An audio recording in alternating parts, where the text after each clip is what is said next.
Today is somebody's birthday. Right now, somewhere, someone is leaning over a cake, the lights are going down, and a room full of people is singing the same slightly out-of-tune song. You've done it yourself, probably every year of your life. The cake, the candles, the wish. It feels timeless, like something humans have always done. But if you could travel back far enough and ask an ancient human how they celebrated their birthday, most of them would just stare at you. They wouldn't even understand the question. And the few who did celebrate, their version would look almost nothing like yours. So how did ancient humans actually celebrate the day they were born? Who got the party, who got nothing, and how did we go from there to the cake sitting in front of you? Because the real story is stranger than you think, and it says something about time, power, and what it even means to be a person. Let's start with a problem nobody ever mentions. To celebrate a birthday, you need to know two things: the day you were born, and what day it is right now. That sounds simple. It is not. For over 300,000 years, your ancestors lived without a fixed calendar. They tracked the moon, they tracked the seasons, they knew when the rains came and when the herds moved. But a specific numbered day that comes back around once a year, a date, is an invention.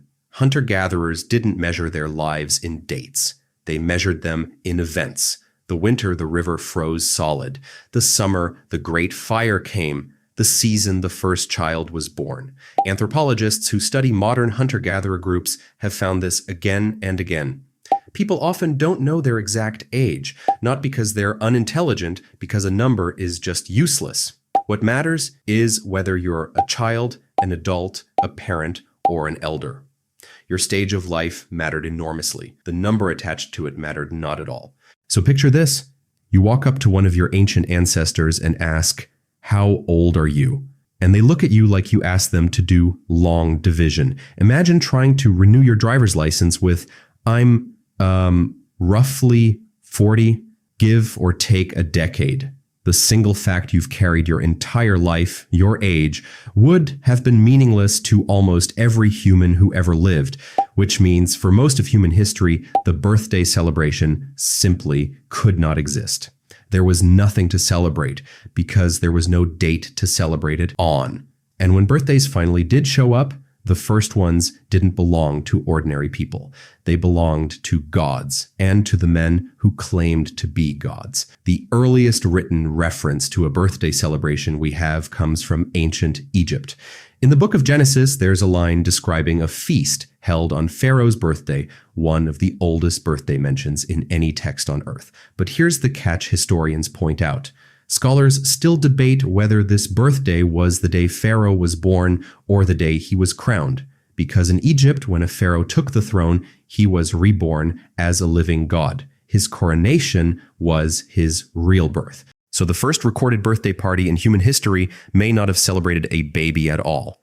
It celebrated the day a man became divine. The day an actual baby was born to an actual mother. Nobody threw a party for that. That was just Tuesday. But the Egyptians weren't the only ones, and they weren't even the most enthusiastic. For that, you have to go to Persia. Around 2,500 years ago, the Greek historian Herodotus wrote about the Persians, and he was genuinely impressed by one thing. Of all the days in the year, he said, the day the Persians celebrated most was their birthday. This was their big one, and the way they did it was pure excess. The wealthy would roast an entire ox, or a horse, or a camel, whole in the oven. The poorer households served smaller animals. And then came piles of dessert, course after course, the Persians apparently believing that a birthday without enough food was barely a birthday at all. Honestly, the Persians had it figured out 2,500 years before us. Roast an entire animal, eat dessert until you can't move, and do it specifically because you exist. That's a birthday. Now the Greeks. The Greeks held monthly feasts honoring the days their gods were said to have been born. And you've almost certainly heard the famous story that the Greeks invented birthday candles, that they baked round cakes shaped like the moon for the goddess Artemis and lit candles on top so the cakes would glow like moonlight. It's a beautiful story. It's also almost certainly not true. Historians can't find any solid evidence for it. It's one of those facts that gets repeated so many times everyone assumes it's real. The actual documented origin of birthday candles comes thousands of years later from a completely different place, and we'll get there. Hold that thought, because first we need to talk about the people who really knew how to throw a party: the Romans. A Roman birthday was called a dies natalis, and it was a serious event. On that day, a man honored his genius, not his intelligence, but his guardian spirit, the divine force believed to watch over him from the moment of his birth until his death. Women honored their own version, a spirit called a Juno. Friends came to the house. They brought gifts. There were cakes made flat from flour, honey, and nuts. There was wine. There was poetry written and recited in your honor. And if you were important enough, your birthday stopped being a private thing entirely. An emperor's birthday could become a public holiday across the whole empire. Games, sacrifices, feasts, the entire Roman world stopping to celebrate one man's arrival on the planet. Just imagine that. A national holiday, banks closed, schools out, the whole country off work because you were born. That is a level of confidence most of us can only dream about. But here's something the Romans understood that we've kind of forgotten. The annual birthday wasn't actually the most important date. The milestone that really mattered was your coming of age. The day a Roman boy put on the toga of manhood and officially became an adult. That single threshold day meant more than any number of repeated birthdays. For most of history, it wasn't about counting years. It was about crossing the lines that turned you into someone new. So let me ask you something, and I actually want to know if you could swap your modern birthday for one of these ancient versions, the Roman one with poetry and gifts and maybe a national holiday in your name, or the hunter-gatherer version where age didn't even exist and nobody could tell you were getting old. Which one are you choosing? Drop it in the comments. I'm genuinely curious how many of you would give up the cake. Because not long after Rome, an entire religion showed up and tried to cancel birthdays completely. Early Christians despised birthday celebrations. To them, it reeked of paganism, tangled up with astrology, with the worship of personal spirits, with the sheer vanity of emperors. The theologian Origen, writing in the 3rd century, made the argument bluntly. He pointed out that in Scripture, the only people who ever threw birthday parties were villains, a pharaoh, and a king named Herod. Good people, in his view, did not celebrate their own birth. They were basically the original co-worker who announces, "We don't really do birthdays here," and means it. For the early church, the day worth celebrating wasn't the day you entered this world. It was the day you left it for the next one. They called a martyr's death day their true birthday, their birth into heaven. The entire idea got flipped upside down. Your death was your real beginning.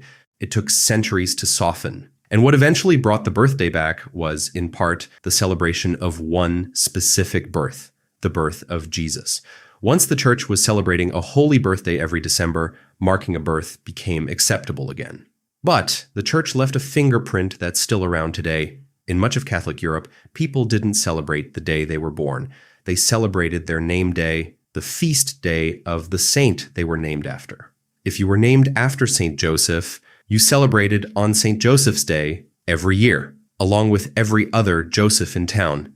In parts of Europe and Latin America, people still do this. For centuries, your birthday wasn't even about you. It was about your saint. And here's the deeper reason the average person still wasn't throwing themselves a party. They genuinely had no idea when their birthday was. For most of human history, nobody wrote your birth down. No birth certificates, no official records. Eventually, churches began keeping registers of baptisms, but that only goes back a few hundred years, and plenty of births were never recorded at all. If you were a peasant in the year 1300, the most you might know is the rough season you arrived, or that you were born the year of the Great Flood. You knew you were about 40. You did not know you were born on the 14th of March. And you cannot celebrate a day you can't even name.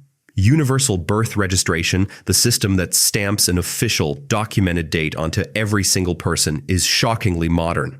In much of the Western world, it only became standard in the 1800s.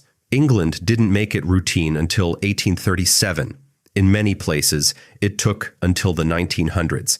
The only reason you can celebrate your birthday on exactly the right day is that at some point, a government decided to write it down and never let you forget it, which, depending on how you feel about getting older, is either a gift or a curse. Which brings us to the strangest twist of all. Almost everything you think of as celebrating a birthday was invented in the last 150 years. Remember those candles? The documented origin comes from Germany in the 1700s, from children's parties called Kinderfest. A cake was baked and candles were placed on top, one for each year of the child's life, plus one extra for the year to come. The candles were lit in the morning and kept burning, replaced as they melted, all the way until the cake was eaten that evening, and the child made a wish. That is where your ritual actually comes from, not ancient Greece, not Artemis, a German kid's birthday party a few centuries ago. And the song. That song the entire planet somehow knows. It was written in 1893 by two American sisters, Patty and Mildred Hill. Patty was a kindergarten teacher. And here's the thing. They didn't even write it as a birthday song. They wrote it as a morning greeting for the classroom called Good Morning to All. Someone, somewhere, swapped the lyrics. And within a few decades, it became the most recognized song in the English language. It is, weirdly, younger than the light bulb. And the song has one more secret that is too good not to tell you. For decades, Happy Birthday to You was claimed under copyright by a major music company, which collected licensing fees every time it was used in a film or a TV show, reportedly around $2 million a year. That is why, for so long, every restaurant invented its own bizarre, off-brand birthday chant, and every TV character mysteriously sang a slightly wrong version. They were dodging a bill. It wasn't until a federal court ruling in the 2000s that Happy Birthday was finally declared public domain, free for everyone. So the next time you sing it, enjoy it. People used to get invoiced for that. So step back and look at what we've actually built. The Persians gave us the feast. The Romans gave us the gifts and the cake. Germany gave us the candles and the wish. America gave us the song. The calendar handed us the date, and the government wrote it down so we'd never escape it. The birthday you celebrate isn't one ancient tradition handed down through time. It's a collage, stitched together from different peoples, different centuries, and 3 different continents, and only finished very recently. And maybe that's the part worth sitting with. For 300,000 years, your ancestors didn't celebrate themselves on a personal annual countdown. They celebrated the harvest, the hunt, the turning of the seasons, the survival of the whole group through one more brutal winter. Time was cyclical, and it was shared. The world turned, the seasons came back around, and you were one small part of something that had repeated forever. Nobody stood at the center of their own private celebration. The birthday changed that. It's a small annual ritual that says, this day is yours. You arrived, the clock is running, and once a year, everyone stops to mark the fact that you specifically exist. It's the moment we stopped being just the people who survived the winter and started being individuals, each of us moving through our own personal stretch of time, each of us deserving of our own day. So tonight, or whenever your day comes around, you'll lean over a cake in a darkening room. You'll perform a German children's ritual from the 1700s.